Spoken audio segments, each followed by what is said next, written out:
Starts standard 7 subject Hindi. Okay, तो इसमें हमें चैप्टर नंबर 6 लिखना है। तो इसका नेम दिया है यहाँ पर टाइटल हबूचन और गबूचन। तो इस टाइटल में दो जो नेम दिए हुए हैं, इसमें ये एक नाम है जो हबूचन, ये एक राजा का नाम है, और ये जो गबूचन नाम है वो उसके मंत्री का नाम है। तो इस चैप्टर में उन दोनों के बारे में बताया है। तो देखते हैं कि इस चैप्टर में क्या है। Okay, start now. किसी समय की बात है, हबूचन राय नाम के एक राजा थे। उनके मंत्री का नाम था गबूचन। एक दिन की बात है, राजा मंत्री से बोले, सुनो जी गबूचन, कल हम सारी रात बिछोने पर पड़े पड़े सोचते रहे कि धरती पर पाँव रखते ही पाँव में धूल क्यों लग जाती है। तुम लोग मुफ्ती वेतन खाते हो, राजकाज की ओर तुम्हारा ध्यान नहीं जाता।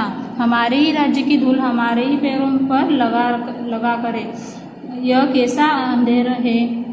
इसका शीघ्र ही कोई उपाय करो, नहीं तो किसी की कुशल नहीं। देखो, जो ये राजा है वो बहुत ही घमंडी है, हबूचन नाम का।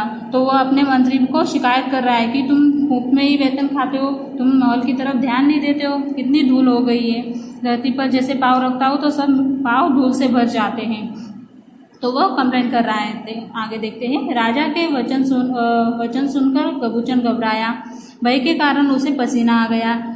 अपनी पकी हुई दाढ़ी को आंसुओं में डुबोकर गबूचन ने कहा, महाराज, यदि आपके चरणों में धूल नहीं लगेगी तो हम चरणों की धूल कैसे पाएंगे।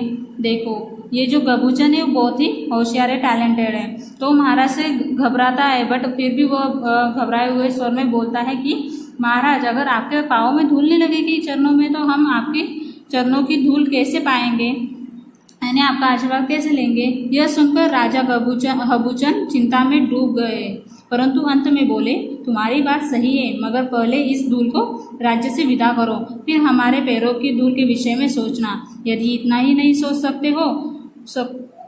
सकते तो हर महीने अपने किस गुण के बल पर वेतन पाते हो। देखो, ये जो राजा है वो बहुत घमंडी है। तो वह अपने मंत्री से कहता है गबूचन से कि तुम मेरे चरणों की धूल के बारे में बाद में बात करना, पहले जो ये राज्य में धूल फैली हुई है इसे साफ करो, या फिर मुफ्त में वेतन मत लो। फिर राजा की आज्ञा सुनकर मंत्री गबूचन की आंखों के आगे अंधेरा छा गया। तब उसने वहाँ जो गुणी व ज्ञानी रहते थे उन्हें बुलावा भेजा। देश विदेश के कारीगर राजधानी आ पहुँचे। 19 पीपे सुंगनी उन्होंने देखते देखते समाप्त कर दी। बड़ी लंबी चौड़ी बहस के बाद पंडितों का दल इस नतीजे पर पहुंचा कि धरती से धूल मिट्टी उठ गई तो फसल कहाँ पैदा होगी, सब कुछ वीरान हो जाएगा। देखो, राजा ने आदेश दिया था कि धूल साफ करने का, बट जो महान पंडित है उनको बुलाया गया और उनसे विचार विमर्श किया गया। तो वह लोग सोचने लगे, अगर इस पूरे धरती में से अगर धूल ही मिटा दी जाए तो अनाज कहाँ से उगेगा। तो अनाज के लिए हमें मिट्टी की तो जरूरत पड़ेगी ही। अगर मिट्टी नहीं होगी तो ये पूरा जो राज्य है वो वीरान हो जाएगा। उनकी बात सुनकर राजा ने कठोर स्वर में कहा, यदि ऐसा ही है तो मेरे राज्य के धुरंधर पंडित किस काम के हैं। क्या वे लोग खेती का कोई दूसरा उपाय नहीं निकाल सकते। अंत में प्रजा ने धूल को हटाने का अंतिम उपाय हाथ में लिया। देश भर के बाजारों से 17.5 लाख झाड़ू खरीदे गए। झाड़ों के झाड़ फटकार से उड़ी धूल राजा के मुख और छाती पर बैठने लगी। धूल के मारे कोई आंखें नहीं खोल पा रहा था। धूल के मेघों ने सूरज के प्रकाश को भी मंद कर दिया। राजा ने ओठ चबाते हुए कहा, धूल हटाने के बदले तुम सब मूर्खों ने संसार को धूल और भी धूल से भर दिया है। देखो, राजा जो है वो क्रोधित हो रहा है कि उसके पूरे शरीर पर धूल हटाने का जो उसने निश्चय किया था, तो वह आज्ञा दी थी, वो आज्ञा उसे भारी पड़ रही, क्योंकि उसके पूरे शरीर पर ही धूल उड़ने लग गई और आकाश भी पूरा धूल से भर गया है। ना कि सूर्य की किरण आ रही है, ना कुछ हो रहा है, ना दिखाई दे रहा है। ऐसे लग रहा है जैसे मानो आकाश में जैसे मेघ बादल छा जाते हैं, वैसे धूल छा गई हो।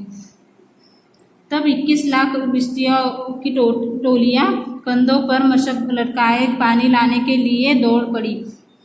ताल तलियों में कीचड़ ही कीचड़ रह गया। जल में जीव जल के बिना मरने लगे और थल के प्राणी पानी के बाढ़ में डूबने उतरने लगे। हाट बाजार के लेन देन पर पानी फिर गया सब, और ठंडक हो जाने से सर्दी बुखार के कारण लोग मरने लगे। राजा ने गरज कर कहा, तुम सब नालायक हो, धूल से बचने के लिए तुमने राज्य में कीचड़ ही कीचड़ कर दिया। देखो राजा क्रोधित है और राजा ने आज्ञा दी थी उसका पालन ये मंत्री लोग कर रहे हैं। फिर भी वह मंत्रियों को डांट रहा है कि तुम लोग पागल हो चुके हो, मूर्ख हो चुके हो, कि तुम धूल को हटाने में इतने जुट गए हो कि तुम भूल गए हो कि बाकी जीव जंतु मर रहे हैं, और तुमने सब कीचड़ ही कीचड़ राज्य में फैला रखा है। पानी से साफ हो रहे तो कीचड़ कीचड़ हो गया है, तो वो उन्हें मूर्ख कह रहा है, बट सही में कहा जाए तो मूर्ख कौन है? राजा हबूचन।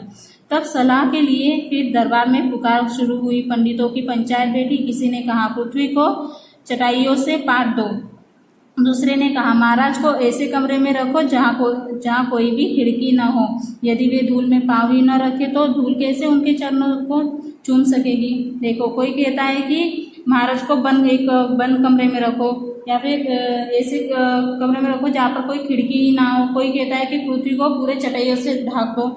ऐसे लोगों के विचार हो रहे हैं। राजा बोले सलाह अच्छी है, मगर इसमें एक खतरा है। धूल के डर से यदि मैं दिन रात कमरे में बंद रहूंगा तो राज्य कौन चलाएगा। तब पंडितों ने कहा किसी चर्मकार को बुलाकर धरती को चमड़े से मढ़वा दीजिए। धरती के राजा इस धूल भरी धरती को सदा के लिए चमड़े के नीचे बंद कर आप स्वयं चमड़े पर ही आइए जाइए। देखो जो लोग वहाँ पर आए थे उन्होंने इसे बताया राजा को कि राजा बोलने लगे कि अगर मुझे एक कमरे में बंद कर दोगे तो मैं राज्य कैसे संभालूंगा। तो उन्होंने कहा कि ऐसे करते हैं, ये भी सब ठीक है, बट एक पंडित ने कहा कि ऐसा करते हैं धरती को चमड़े से ढक दिया जाए, यानी कि आपके पैरों में तो धूल लगेगी भी नहीं। तो चर्माकार को बुलाकर वो ऐसा सोचते हैं कि धरती को चमड़े से ढक देंगे। इस अनूठी सूझ पर सारी सभा प्रसन्न होकर एक साथ चिल्ला उठी, यही तो सबसे उत्तम और सरल उपाय है। राजा ने आज्ञा दी किसी होशियार चर्मकार को हाजिर करो। राजा के सिपाही सब काम छोड़कर दसों दिशाओं में दौड़ पड़े, किंतु न ऐसा चर्मकार मिला, न चमड़े का इतना बड़ा भंडार जिससे धरती को काटा जा सके। तब चर्मकार कुल का एक बूढ़ा धीरे धीरे वहां आया और तनिक मुस्कुराते हुए बोला, दास को आज्ञा मिले तो एक युक्ति बताओ। यदि राजा जी अपने दोनों चरणों को ढक ले तो धरती ढकने की क्या आवश्यकता है। तो वो देखो ये जो वो चर्मकार को ढूंढने बहुत से शहरों में गए, बट वहाँ पर किसी राज्य में ऐसा चर्मकार भी नहीं मिला और वैसे चमड़ा भी नहीं मिला इतना बड़ा। तो लेकिन एक दिन ऐसा होता है कि एक चर्मकार बूढ़ा आदमी वहाँ पर आता है और वो बोलता है कि मैं कुछ सुझाव देना चाहता हूँ, अगर ऐसा किया जाए कि राजा के चरणों को ही चमड़े से ढक दिया जाए तो पृथ्वी को ढकने की जरूरत भी ना पड़े। तो उसने जो कहा है वो बिल्कुल सही है। तो देखते हैं राजा ने क्या कहा होगा कि राजा ने गरज कर कहा, चुप रहो, क्या बकता है। अरे जिस सवाल को हल करने में सभा के बड़े बड़े पंडितों ने घुटने टेक दिए, भला उसका उपाय कहीं इतना सरल हो सकता है। देखो राजा उस पर बरस रहा है, गरज रहा है, गुस्सा कर रहा है कि तुम ऐसे कैसे बोल सकते हो, तुम कुछ भी अपने मुंह से बातें निकालते हो। इतने मैंने महान जो पंडित बुलाए वो क्या ऐसे बेवकूफ है क्या, इतना सरल उपाय इस बात का हो सकता है। मंत्री क्रोध से बोले, इसे कारागार में डाल दो।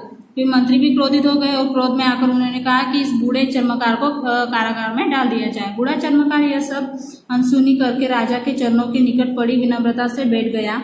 धीरे धीरे चमड़े के आवरण से उसने महाराज के पैरों को ढक दिया और महाराज से धूल में चलने की प्रार्थना की। महाराज थोड़ा चलकर जब लौटे तो चर्मकार ने चमड़े का आवरण उतार दिया।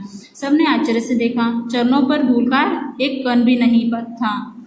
मंत्री गबूचन ने जेबते हुए कहा, बात तो पहले से ही मेरे मन में थी, मगर इस चर्मकार ने कैसे भाप लिया। देखो ये उस बूढ़े चर्मकार ने क्या किया कि महाराज के साइड में जाके बैठ गया और महाराज के पैरों के माप का उसने चमड़ा सिल दिया। महाराज के पैर जो है चमड़े से ढक दिए और फिर महाराज को चलने के लिए कहा। तो वो जब चलकर लौट कर रिटर्न अपने जगह पर आए तो सब मंत्री लोग उनकी तरफ चौंक कर देखने लगे और गबूचन ने देखा कि उनके पैर पर एक भी धूल का कण नहीं था।